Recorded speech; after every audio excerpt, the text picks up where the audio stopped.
this will be a quick little expansion of an explanation of how many different contracts you can actually fit within 30 weeks. Let's assume that we have a 6-week contract. We have to deliver this within 6 to 8 weeks. And we're going to use a 2-week shipping, and we have about a 1 week or 0 week wait to get the materials in for the contract. So here, week 1, 2, 3, and this goes all the way out through week 30.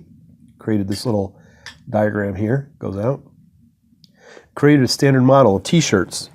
Let's say that it costs $2,000 to get the t-shirt contract through, and the contract value is worth $7,200. So we're netting about $5,000. We're not taking out labor and a lot of other things in this for this analysis that we have here. Okay, so if we have a 6-week contract like this, and we're going to send things that take 2 weeks to ship, we get paid on the 3rd week. That's how it works. We don't clear out the contract in McGraw Hill Practice for Operations until we actually get paid for it. All right, so let's say we open up with a clean slate. We start up a t-shirt contract for 1,800 t-shirts at $4 a piece. 4 times 1,800 is $7,200. And we bid on 2 new contracts for t-shirts. We get those, okay? So for the next week, we're able to start these assuming that we had material. It just comes right in, all right? We're not showing any lead time on material for this, right? So we're able to bid and win 2 more 6-week contracts where we ship. It takes 2 weeks, so really 6 to 8 weeks. Let's call it an 8-week contract, and we get paid on the 9th week.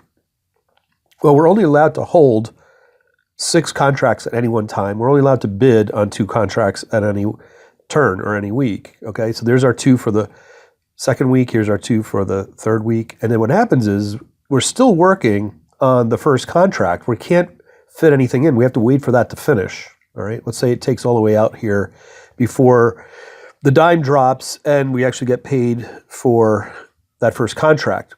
So we have to wait till that clears before we can get another one. So here's the next one that follows here.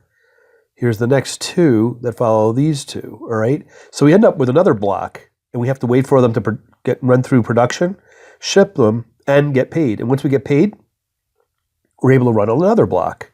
So if you look at this setup, it comes out that we can perfectly get 18 contracts in there. If you notice over on the left here, I have a column that says contract 1 through 18, okay?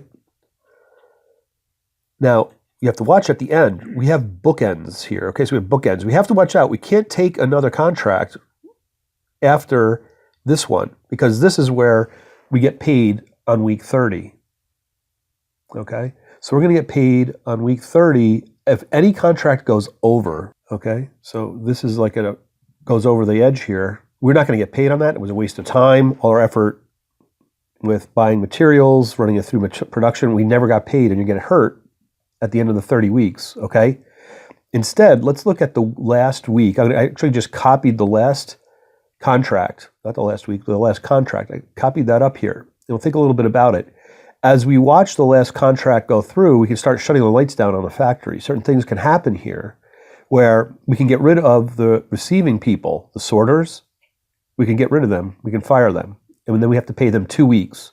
We can get rid of the sorter and the worker that went along with the sorter. We can get rid of the cutter and the person that went along with the cutter. The next week we can get rid of the sewing and the person that went along with sewing. And we're shutting down our expenses. We're saving money these last few weeks as it goes. Along here, we're going to sell off all the merchandise that we have sitting around, so we're not paying holding costs on that at all. We'll try to get a little money back on that and our raw materials. You get very little back on both of these, but you want to get everything back that you can, okay? So that last contract, there's some things that go along with it. All right, so I just wanted to show you that, a really quick view of bookends, where this is our last and this is our first contract. Hope that helps and everybody gets through Mod 4 very quickly with this information. Thank you.